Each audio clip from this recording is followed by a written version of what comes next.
이제 다윗은 모든 것을 다 이루었습니다. 언약궤를 예루살렘으로 모셔드렸고 너와 내 집에 은총을 거두지 않겠다라는 하나님의 놀라운 약속을 받았습니다. 그리고 그 약속 그대로 주변에 있는 나라들을 제압하고 이집트 강에서부터 유프라테스 강에 이르기까지 아브라함에게 약속하셨던 그 모든 땅들을 완전히 소유하게 되었습니다. 자, 그때 다윗이 무엇을 하였는가? 다윗은 자신이 받은 은혜를 기억했던 것입니다. 이것이 오늘 우리가 나누고자 하는 첫 번째 메시지입니다. 사랑하는 성도 여러분, 우리는 은혜를 기억하는 사람이 되어야 합니다. 하나님은 은혜를 기억하는 사람을 기뻐하십니다. 오늘 말씀이 이렇게 시작이 되죠. 하루는 다윗이. 자, 그동안 다윗은 정말 정신없이 살았습니다. 이제 그 모든 바쁜 일들이 폭풍처럼 지나간 어느 날 갑자기 생각이 난 것입니다. 사울 집안의 사람들은 어떻게 되었을까? 그래서 신하들에게 묻습니다. 사울 집안에 남은 사람이 있느냐? 자, 이 말을 들었을 때에 사울 집안 사람들은 어땠을까요? 가슴이 철렁했을 것입니다. 여러분이 만약에 사울 집안 사람이었다면 사울 집안 사람들 중에 남은 사람이 있느냐? 이 이야기를 들었을 때 어떠셨을 것 같아요? 가슴이 철렁했겠죠. 뜨끔했겠죠. 야, 이거 죽겠다 우리도. 근데 다윗이 이렇게 말을 이어갑니다. 요나단을 보아서라도 남아있는 자손이 있으면 잘 보살펴주고 싶다. 여러분, 사람이 성공을 거둔 다음에 뭘 하는가를 보면 그 사람이 정말 어떤 사람인가, 어떤 생각을 하고 살아가는가 하는 것을 알 수가 있습니다. 다윗은 어떤 사람이었는가? 그가 성공의 최고 정점에 이르렀을 때 그는 자신에게 주신 하나님의 은혜, 자신이 만났던 사람들에게 줬던 신세, 은혜, 이런 것들을 돌아보는 사람이었다는 것입니다. 오늘 여기 나오신 우리 성도님들이 하나님께서 저와 여러분에게 주신 그 은혜를 잊지 않는 우리 모두가 되시기를 예수님의 이름으로 축원합니다. 그래서 우리 한번 옆에 있는 분들에게 이렇게 한번 말씀해 주세요. 은혜를 아는 인간이 됩시다. 말씀해 주세요. 은혜를 아는 인간이 됩시다. 우리 은혜를 아는 사람이 되어야 합니다. 그래서 성경에 보면은요, 잊어서는 안 된다, 기억하라, 생각하라, 이런 말씀들이 많이 나옵니다. 너희를 애굽에서 구해주신 분을 기억하라. 홍해를 가르시고 광야에서 먹이시고 입히시고 젖과 꿀이 흐르는 땅으로 우리를 인도해 주신 것을 잊지 말아라, 이렇게 말씀하십니다. 자, 그러면 우리가 그것을 잊지 않으면 어떻게 하신다고 하느냐? 우리 같이 한번 읽어보실까요? 시작. 안 나오나요? 네, 죄송합니다.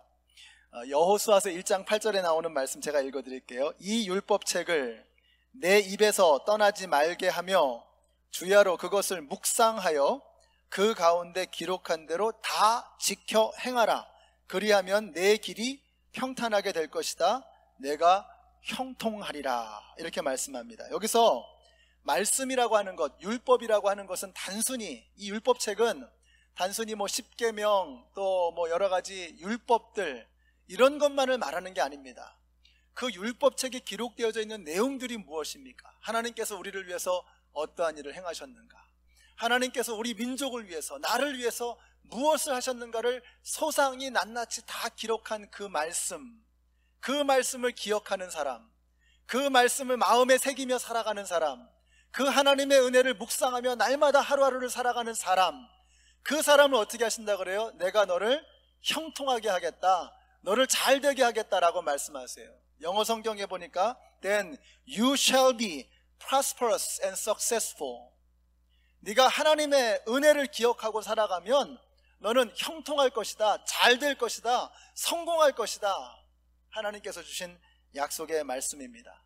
다윗은 하나님께서 자신에게 베풀어 주신 은혜를 잊지 않았습니다. 그래서 늘 마음에 여호와께서 베풀어 주신 이 은혜를 내가 무엇으로 보답할꼬, 이것이 다윗의 마음이었습니다. 그리고 그는 자신들에게 은혜를 베풀어 주었던 다른 사람들을 향한 그 감사도 잊지 않았습니다. 절친이었던 요나단이 자신의 생명을 구해준 그 은혜를 다윗은 잊지 않았습니다. 그래서 그 남은 자식들 중에서라도 그 은혜를 갚으려고 했던 것입니다. 이런 말씀을 전해 드린 적이 있습니다. 원수는 물 위에 새기고 은혜는 돌 위에 새겨야 한다, 이런 말씀 드린 적이 있죠. 다윗은 정말 그런 사람이었습니다. 그리고 우리 하나님의 자녀들도 정말 그렇게 살아야 합니다. 원수는 물 위에 새기고 은혜는 돌 위에 새겨야 하는 것입니다. 그런데 우리는 엄청난 기도의 응답을 받았으면서도, 놀라운 기적을 경험했으면서도 그걸 금세 잊어버리고 자기가 잘해서 잘된 줄로 착각하며 살아갑니다. 은혜를 물 위에 새겼기 때문입니다. 그래서 시간이 지나가면 그냥 물처럼 다 지워져 버리는 것입니다. 근데 반면에 속상한 것, 섭섭한 것, 내 마음대로 안 된 것들은 잊어버리지 못합니다. 원수를 돌에 새겨서 그렇습니다. 그러다 보니까 과거에 발목이 잡혀서 좀처럼 앞으로 나아가질 못합니다. 이게 세상입니다. 세상 사람들은 그렇게 생각하고 살아갑니다. 원수를 돌에 새기고 은혜를 물에 새기고. 그러나 예수 믿는 사람들은 달라야 합니다. 제가 예수 믿는 사람은 어떻게 된다 그랬죠? 그리스도인이 뭡니까? 그리스도 때문에 뒤집어진 사람들, 죄 때문에 뒤집혀져 버린, 엉망진창이 되어져 버린 우리의 인생이 예수 그리스도 때문에 다시 뒤집어져서 하나님의 사람으로 바로 세워지는 것, 업사이드 다운 되어지는 것, 이것이 그리스도인이라고 말씀드렸습니다. 세상 사람들은 은혜를 잊어버리고 원수를 가슴에 새기고 살아가지만 우리 예수 믿는 사람들은 반대가 되어야 합니다. 하나님이 베풀어 주신 은혜는 마음에 간직하고 잊어버리지 않고 마음에 새겨야 합니다. 내가 불편했던 것, 속상했던 것, 섭섭했던 것, 이런 것들은 예수 그리스도의 보혈로, 하나님의 은혜의 강물로 완전히 씻어버리고 잊어버려야 되는 것입니다. 이제 2017년이 한 달도 채 남지 않았습니다. 이 남은 한 달 동안의 기간 동안에 저는 여러분들이 올 한 해 동안 우리에게 베풀어 주신 은혜는 차곡차곡 마음에 새기시고, 여러분이 힘들었던 것, 속상했던 것, 섭섭했던 것, 아팠던 것, 이런 것들은 싹 다 은혜의 강물에 씻어버리시는 우리 모두가 되시기를 예수님의 이름으로 축원합니다. 우리는 하나님의 은혜를 기억하며 사는 사람이 되어야 하는 것입니다. 자, 두 번째로 우리는 은혜의 통로, 은총의 도구가 되어야 합니다. 하나님은 우리가 은혜 받고 그거 기억하고 하나님 감사합니다 이러고 그냥 입 싹 닫고 살아가는 거 원치 않으세요. 우리가 은혜를 받았으면 그 은혜를 흘려보내야 합니다. 그 은혜를 흘려보내는 하나님의 은총의 도구, 은혜의 통로로 우리가 살아가야 되는 것입니다. 하나님, 우리가 이렇게 받은 은혜를 나누며 살기를 원하시는 것입니다. 여러분, 은혜가 무엇입니까? 은혜라고 하는 것은 자격 없는 나에게 값없이 주시는 하나님의 사랑, 하나님의 선물입니다. 그런 의미에서 보면 오늘 말씀은 정말 은혜가 무엇인가 하는 것을 선명하게 우리에게 보여주고 있습니다. 다윗이 시바라고 하는 사람을 불러서 사울 가문에 남아있는 사람이 누가 있느냐 이렇게 물었더니 이렇게 그가 대답을 합니다. 3절 보세요. 요나단의 아들이 하나 있기는 한데 두 다리를 접니다. 자, 무슨 말입니까? 하나 있는데 그 사람 별 볼 일 없는 사람입니다. 다윗에게, 당신에게 별로 위협이 될 만한 그런 위인이 되지 못하니 신경 쓰지 않으셔도 됩니다. 걱정 붙들어 매십시오, 이런 말입니다. 그렇습니다. 이 사람은 버려진 사람이었고 잊혀진 사람이었고 누구도 거들떠보지 않는 소망 없는 사람이었습니다. 무비보셋이라고 하는 이름이 분명히 있었는데도 불구하고 그 이름을 그가 부르지 않습니다. 그냥 다리를 저는 사람입니다, 이렇게 말하고 있습니다. 8절에 보니까요, 그는 자신을 향해서 뭐라고 불러요? 죽은 개나 다름없는 자다, 이렇게 스스로를 표현하는 거예요. 자존감이 없는 사람, 절망 속에 살았기 때문에 누구도 이 사람을 거들떠보지 않았고 자기 스스로도 존귀하게 여길 줄 모르는 사람. 저는 죽은 개와 같습니다, 이렇게 표현하고 있습니다. 근데 이것을 좀 더 원어에 가깝게 정확하게 표현한다 그러면요, 죽은 개와 같은 나가 아니라 나 같은 죽은 개입니다. 서로 다르죠. 죽은 개와 같은 나라는 말은 뭐예요? 여전히 사람인 거죠. 개와 같지만 사람인 거죠. 그러나 나 같은 죽은 개라고 번역하는 것이 정확합니다. 무슨 말이죠? 나는 개입니다. 그것도 죽은 개입니다.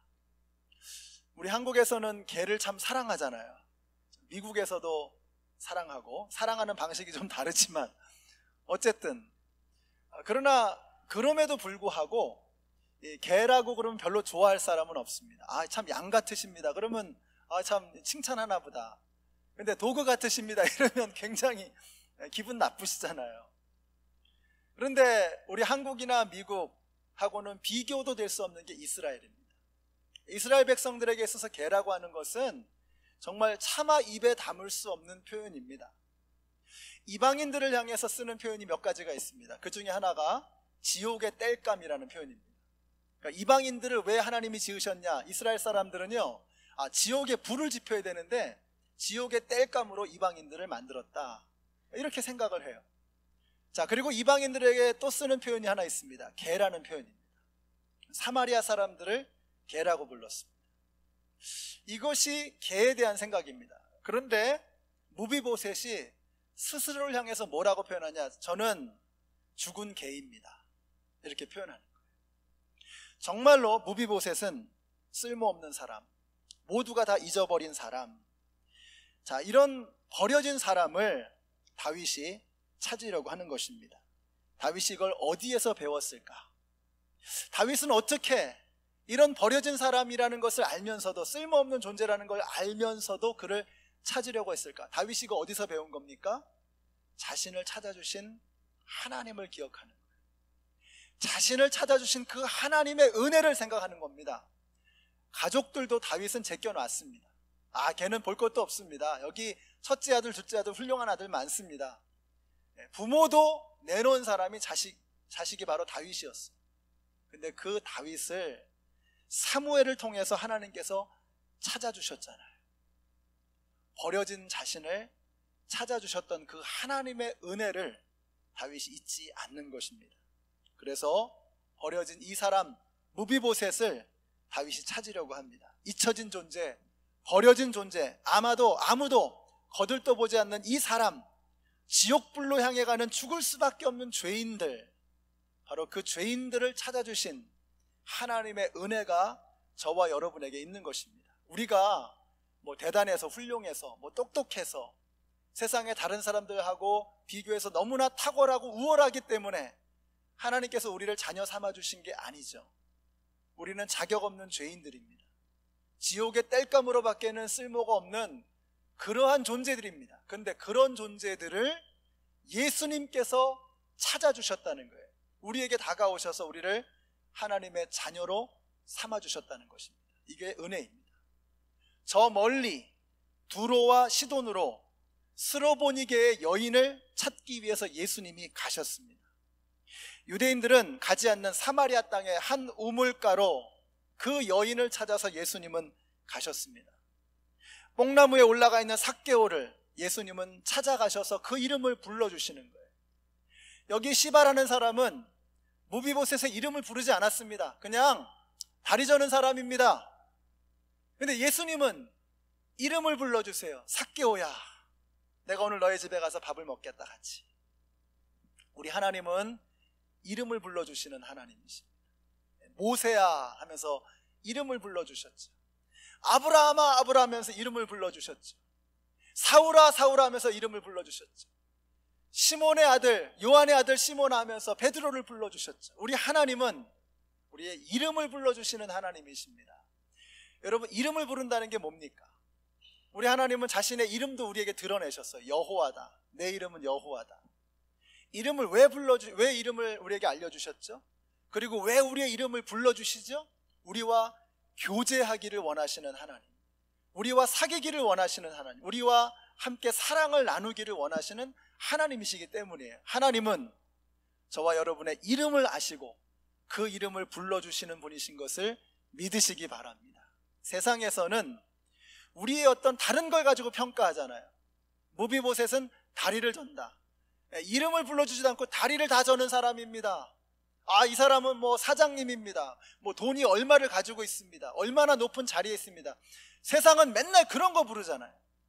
여러분의 어깨에 계급장이 얼마나 있느냐, 여러분이 어떤 옷을 입고 있느냐, 무슨 차를 타고 있느냐, 어떤 집에 살고 있느냐, 맨 그런 것만 보잖아요, 세상은. 그러나 하나님은 여러분의 이름을 부르십니다. 하나님은 여러분의 존재에 관심이 있는 거예요. 내가 어떤 존재인가, 내 인격, 내 내면, 하나님은 그것을 소중하게 여기시는 분이세요. 그 하나님과 함께 진정한 사랑을 나누실 수 있는 우리 모두가 되시기를 예수님의 이름으로 축원합니다. 다윗이 이 두 다리를 저는 버려진 왕족, 몰락한 왕조의 마지막 남은 한 사람을 향해서 무비보셋아 불러주었을 때 그의 마음이 어땠을까? 너무 떨렸을 것 같아요. 오늘 이 시간에 하나님께서 저와 여러분의 이름을 부르고 계신 것을 믿으시기 바랍니다. 그 음성이 들려지게 되시기를 바라요. 하나님의 부르심에 응답하실 수 있는 저와 여러분이 되시기를 바라요. 하나님께서는 저와 여러분을 그런 은총의 통로로 쓰기를 원하시는 거예요. 다윗을 통해서 무비보셋의 이름을 부르시는 겁니다. 그건 다윗이 부르는 게 아니죠. 하나님께서 부르시는 거예요. 다윗을 통해서 하나님이 부르시는 거예요. 하나님께서는 저와 여러분을 그렇게 쓰기를 원하신다고요. 지금도 저 세상에는 예수님 알지 못하고 죽어가는 많은 영혼들이 있습니다. 그들은 어디를 향해 가는지도 알지 못하고 죽음의 길로 지옥불을 향해 달려가는 거예요. 하나님께서는 여러분을 통해서 그들의 이름을 부르기를 원하세요. 내가 그의 이름을 불러주었을 때 그는 내게 다가와 꽃이 되었다. 꽃이 되는, 의미가 되는 것, 존재가 되는 것입니다. 하나님은 우리의 이름을 부르신 것처럼 여러분을 통해서 이 땅에 죽어가는 영혼들의 그 이름을 불러주기를 원하시는 것입니다. 다윗은 하나님의 은총의 도구로, 은혜의 통로로 쓰임받았던 사람인 것입니다. 제가 오늘 여러분에게 다윗보다도 더 자랑스럽게 소개하고 싶은 은총의 도구가 오늘 본문에 나와요. 어떤 사람일까요? 우리가 읽은 본문에 나오는데 하나님께서 정말로 멋지게 쓰시는 은총의 도구가 있습니다. 이게 누굴까요? 시바라는 사람도 하나님께서 사용하시기는 하죠. 그런데 시바는 동기가 좀 불순합니다. 순수하지 못한 것이 있습니다. 나중에는 무비보셋을 모함해서 그의 재산을 가로채기도 합니다. 자, 그런데 시바와는 좀 다르게 감추어져 있었지만 가장 아름답게 빛나는 보석 하나가 있습니다. 그것이 바로 마길이라는 사람이에요. 마길, 해길이 아니고 마길. 저하고는 좀 급이 다른 정말 훌륭하신 분. 4절 끝에 한번 보세요. 다윗이 요나단의 아들이 어디 있느냐 물었더니 이제 시바가 이제 이렇게 대답을 하는 겁니다. 그는 지금 로드발에 있는 암미엘의 아들 마길의 집에서 삽니다. 여러분, 로드발이라고 하는 것은 요단의 동쪽입니다. 근데 로드발의 의미가 뭐냐면 목초지가 없다라는 뜻이에요. 목초지가 없다. 그러니까 여기 이 로드발에서는 농업도 목축도 제대로 할 수가 없는 땅입니다. 황무지죠. 버려진 땅입니다. 이 마길이라고 하는 사람은 로드발이라고 하는 황무지에 버려진 땅에 살고 있었던 사람이에요. 근데 그 사람에게 얹혀 사는 사람이 누구라는 거예요? 무비보셋이다. 우리가 여기서 상상력을 좀 발휘해야 됩니다. 여러분, 무비보셋이 몇 살에 다리를 절게 되었죠? 무비보셋이 5살이었을 때 사울과 그의 가족들이 싹 다 이렇게 아들들이 죽음을 당하는 그러한 일이 벌어졌습니다. 블레셋과의 전쟁에서 죽음을 당했어요. 그래서 그 소식을 듣고 무비보셋의 유모가 도망가다가 깜짝 놀라가지고 도망가다가 그 아이를 떨어뜨린 거예요.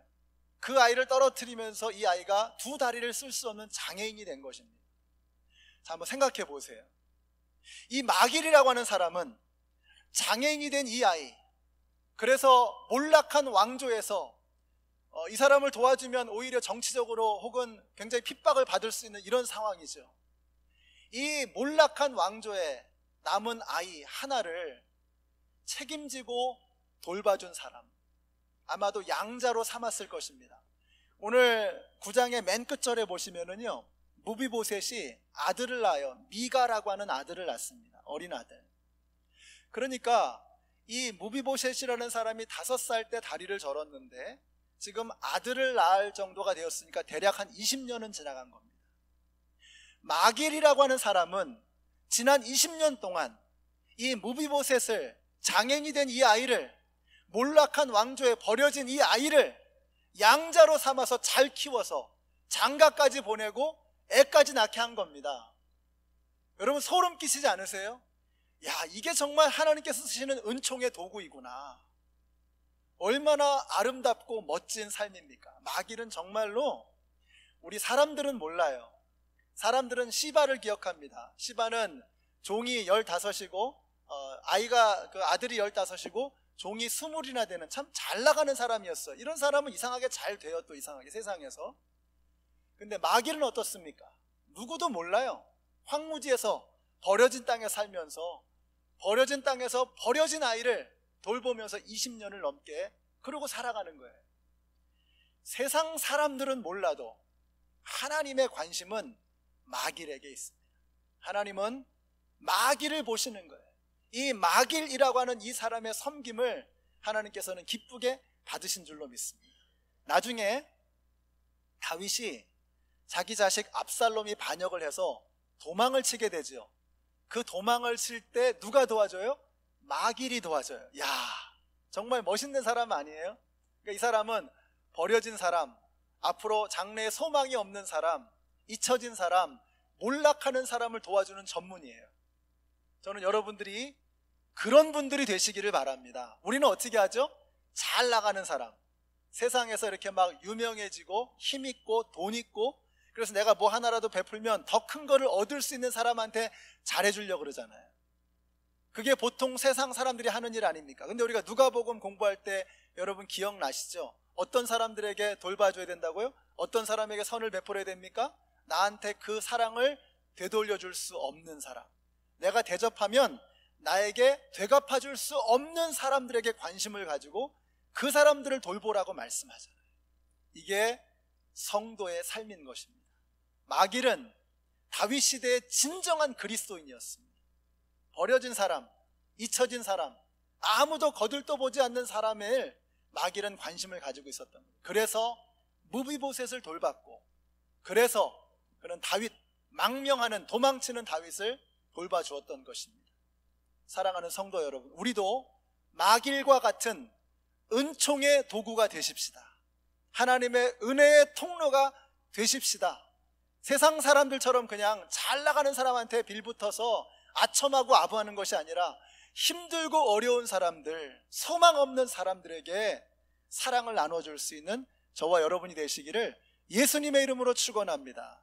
그래서 우리가 예수님 알지 못하고 지옥불에 떨어질 사람들을 그냥 지나가서는 안 되는 것이죠. 오늘 이 마길이라고 하는 사람을 통해서 성도가 어떻게 살아야 하는가를 분명하게 마음에 새길 수 있는 저와 여러분이 되시기를 바랍니다.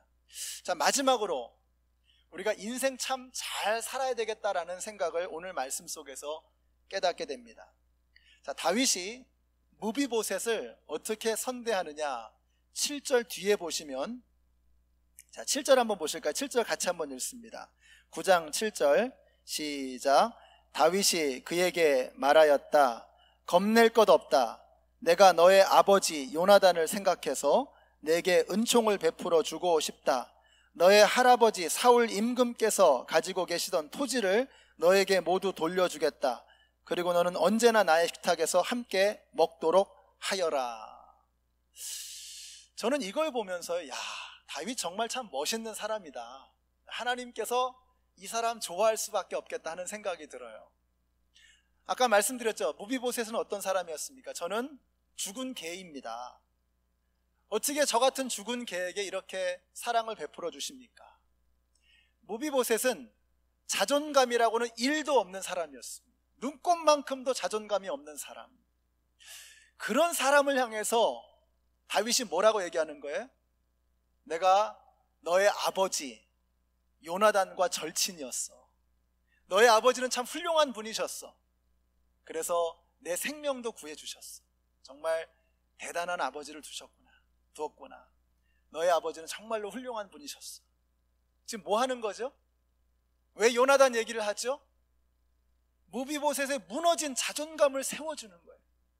그러면서 할아버지 이야기를 하는데 뭐라고 불러요? 사울 그 나쁜 인간은 이러지 않았어요. 사울 임금이라고 표현합니다. 사울이 어떤 사람이었어요? 다윗을 못 잡아먹어서 안달이었잖아요. 다윗의 원수 아닙니까? 그렇게 다윗이 용서를 하려고 해도 계속해서 다윗을 죽이려고 했던 사람이 사울이었어요. 근데 사울 임금이라고 표현하는 거예요.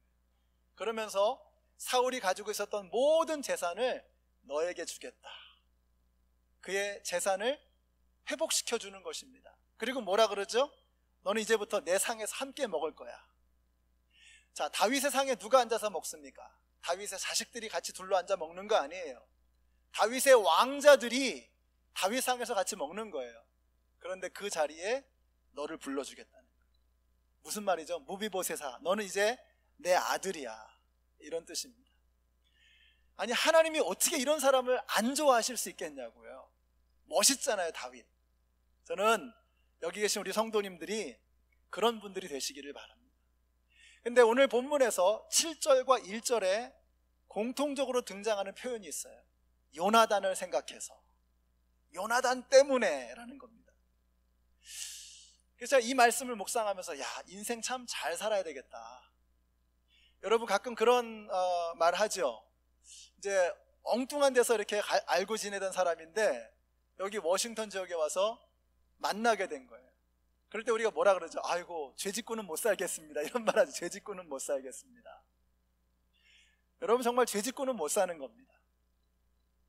요나단이 정말 아름다운 삶을 살았기 때문에, 믿음의 삶을 살았기 때문에 요나단의 자식이 복을 받는 거예요. 반면에 사울은 어떻습니까?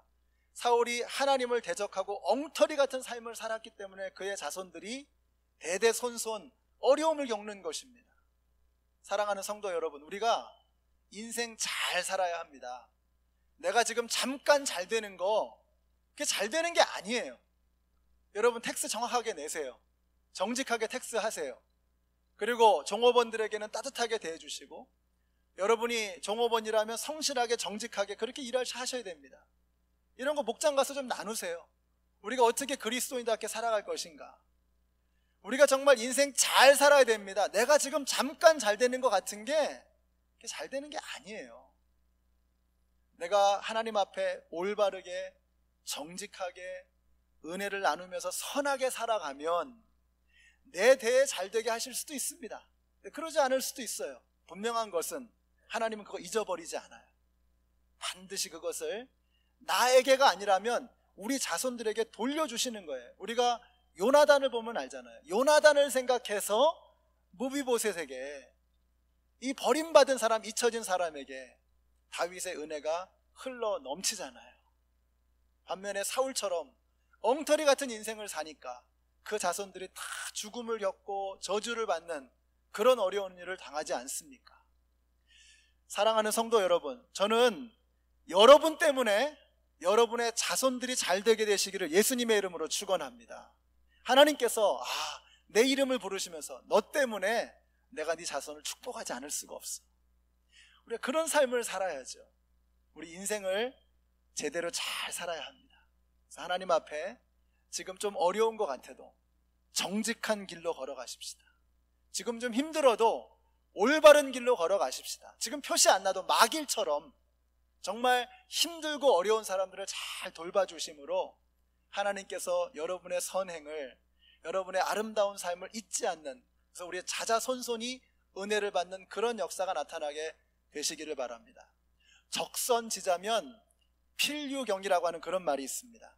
이게 무슨 말이냐면요, 우리가 선을 베푸는 삶을 살면 반드시 경사스러운 일이 일어난다는 거예요. 근데 이게 정말 맞는 것 같아요. 우리 대에 아니라도 우리 다음 대에, 그 다음 대에, 지금 내가 이 땅을 살면서가 아니라도 우리가 이 땅에서 올바르고 정직하고 그리스도인답게 살아가면 우리의 생이 끝날 때 하나님께서 반드시 그 아름다운 선행들을, 그리스도인다운 삶을 하나님께서 은혜로, 은총으로 갚아주실 줄로 믿습니다. 그래서 하나님 앞에서 참 복된 삶을, 은혜로운 삶을, 아름다운 삶을 살아가시는 우리 모두가 되시기를 예수님의 이름으로 축원합니다.